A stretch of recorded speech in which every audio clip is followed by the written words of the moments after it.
आज मी केलं होतं घरगुती चेहऱ्यासाठी बोटॉक्स.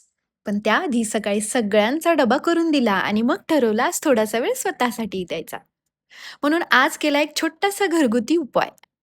2 चमचे जवस घेतले, त्यामध्ये अर्धा कप पाणी घातलं आणि हे मिश्रण मंद आचेवर उकळायला ठेवलं. जवस छान ढवळत राहायचंय. साधारण 5 मिनिटांनी याला एक मऊ चिकटसर जेलसारखी घट्टता येते. तोपर्यंत मला एक चित्रफीतही तयार करायची होती. म्हणजे रील हो.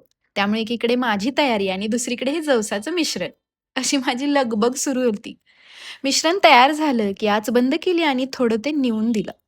मग त्यामध्ये अर्धा चमचा कॉर्नफ्लोअर घालून छान एकजीव केलं आणि तयार झाली माझी घरगुती लेपाची पेस्ट, फेस पॅक.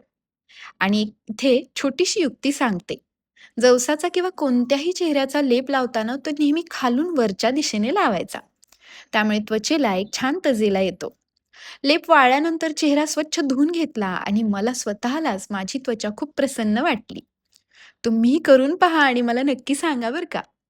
मग संध्याकाळच्या वेळी काय करायचं म्हणून आज बेसनाची पोळी करायची ठरवली. बाहेर पाऊस नाही, काही विशेष वातावरणही नव्हतं. त्यामुळे दिवसभर एक प्रकारचा कंटाळाच आलेला. पण म्हटलं काहीही असो, आपण आपली कामं करायचीच. सगळं आटोपलं आणि दिवसातला शेवटचा निवांत क्षण. सध्या चेहऱ्यावर थोडेफार मुरुमांचे डाग आहेत, म्हणून डर्माचा कोझिक ॲसिडचे 4-5 थेंब घेतले. अलगद त्वचेत मिसळून घेतलं आणि त्यानंतर माझा नेहमीचा निव्हियाचा मॉइश्चरायझर लावला. बस, एवढंच माझं आजचं छोटंसं त्वचा संवर्धन. सध्या तरी फार मोठी दिनचर्या करण्याची गरज मला वाटत नाही. सगळं आवरलं आणि मग शांतपणे झोपून घेतलं. चला, पुन्हा भेटूया उद्या.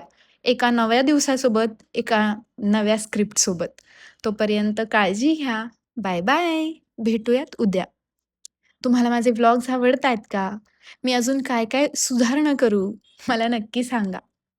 खूप कमी लोक आत्ता सध्या जोडलेले आहेत आपल्याला, पण तरीही. बाय.